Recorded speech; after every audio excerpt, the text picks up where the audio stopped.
Dear students अस्सलाम वालेकुम। मैं डॉक्टर ज़फ़र मीर आपको इस वीडियो में वेलकम करता हूं। आज के वीडियो में हम टाइप्स ऑफ हाइपोथेसिस की बात करेंगे। ठीक है, ये किस तरह लिखे जाते हैं और इनका कॉन्सेप्ट क्या है। ठीक है, डिटेल में हम इसको डिस्कस कर लेते हैं। सबसे पहले directional hypothesis. Directional hypothesis usually जो है वो रिसर्च बेस्ड होते हैं या हमारी ऑब्जर्वेशन बेस्ड होते हैं, क्योंकि रिसर्च या लिटरेचर हमें डायरेक्ट कर रहा होता है कि इन दो वेरिएबल्स के दरमियान कोई डायरेक्शन मौजूद है। ठीक है, और उसको हम अपने कॉन्टेक्स्ट में, जियोग्राफिकल कॉन्टेक्स्ट में उसको टेस्ट करते हैं कि हमारी सिचुएशन में क्या वो जो फाइंडिंग आई हुई है वो एग्जिस्ट करती है कि नहीं करती। तो इसकी स्टेटमेंट किस तरह लिखी जा सकती है। मिसाल के तौर पर, collaborative teaching has a positive effect on students achievement. ठीक है, कोलैबोरेटिव टीचिंग जो है वो पॉजिटिव इफेक्ट रखती है। पॉजिटिव का मतलब ये है कि ये डायरेक्शन शो कर रही है कि ये जो कोलैबोरेटिव टीचिंग इंडिपेंडेंट वेरिएबल है इसका स्टूडेंट्स की अचीवमेंट के ऊपर पॉजिटिव इफेक्ट आ रहा है। तो ये बेसिकली डायरेक्शन शो हो रही है। अच्छा, ये अगर ये नेगेटिव भी लिखेंगे तब भी ये डायरेक्शनल हाइपोथेसिस होगा कि collaborative teaching has a negative effect on students achievement. तो ये अगेन नेगेटिव भी एक डायरेक्शन शो हो रही है। ठीक है, बाज़ दफ़ा हम ऐसे भी लिखते हैं कि मीन ऑफ मेल्स को male students is higher than female students in mathematics at 8th grade level. तो ये जो मीन स्कोर ऑफ मेल्स को student is higher than female, again ये जो है वो डायरेक्शन शो करता है हायर की। अच्छा, इसी तरह दूसरा है non directional hypothesis. Non directional hypothesis में कोई डायरेक्शन हमें वहाँ पे नहीं देनी होती। ठीक है, मिसाल के तौर पर CT हैज़ या collaborative teaching has an effect on students achievement. इसमें ये तो बता रहा है कि कोलैबोरेटिव टीचिंग जो इंडिपेंडेंट वेरिएबल है उसका इफेक्ट स्टूडेंट्स अचीवमेंट के ऊपर तो है, लेकिन डायरेक्शन नहीं पता, इधर पॉजिटिव है या नेगेटिव है।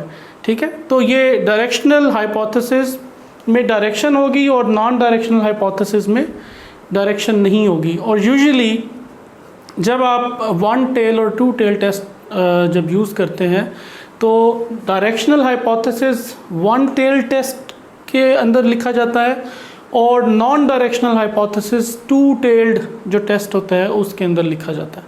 ठीक है, और फर्दर जो हाइपोथेसिस है वो नल हाइपोथेसिस है। ठीक है, इसको हम स्टैटिस्टिकल हाइपोथेसिस भी कहते हैं। ठीक है, नल हाइपोथेसिस को स्टैटिस्टिकल हाइपोथेसिस भी कहते हैं, विच मीन्स नो डिफरेंस। ठीक है, अब इसको कैसे लिखेंगे। There is no significant difference in the mean scores of male and female students in mathematics at 8th grade level। यानी no significant difference। इसमें डायरेक्शन ऑफ रिलेशनशिप भी नहीं है, इसमें ये भी नहीं कह रहे कि कोई सिग्निफिकेंट इफेक्ट है।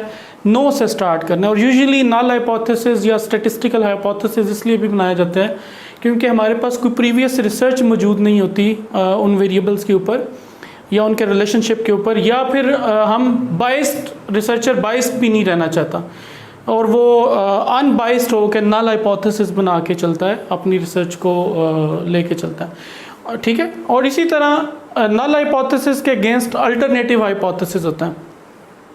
अगर हम नल हाइपोथेसिस को रिजेक्ट कर दें तो फिर अल्टरनेटिव हाइपोथेसिस जो है उसको हम रिजेक्ट नहीं कर पाते, उसको हम एक्सेप्ट करते हैं। ठीक है, और अल्टरनेटिव हाइपोथेसिस को हम रिसर्च हाइपोथेसिस भी कहते हैं, इसका दूसरा नाम है।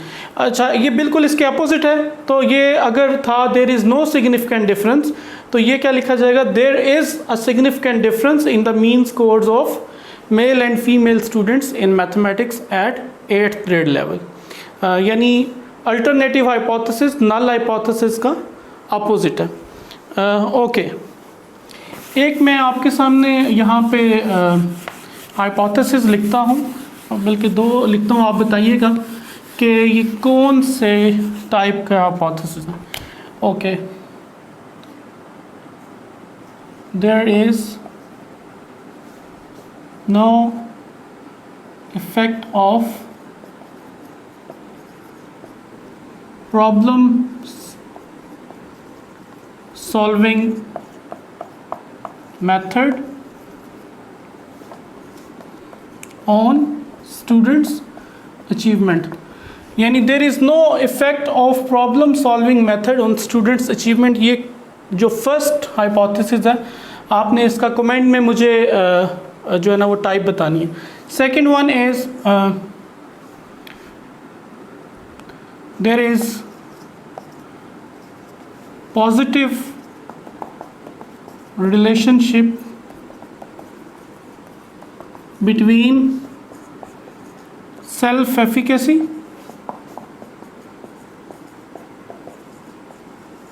And self control. ठीक है, there is positive relationship between self efficacy and self control. आपने ये मुझे बताना है कि ये जो फर्स्ट हाइपोथेसिस है ये कौन सी टाइप का है और सेकंड हाइपोथेसिस जो है वो कौन सी टाइप का है। ओके।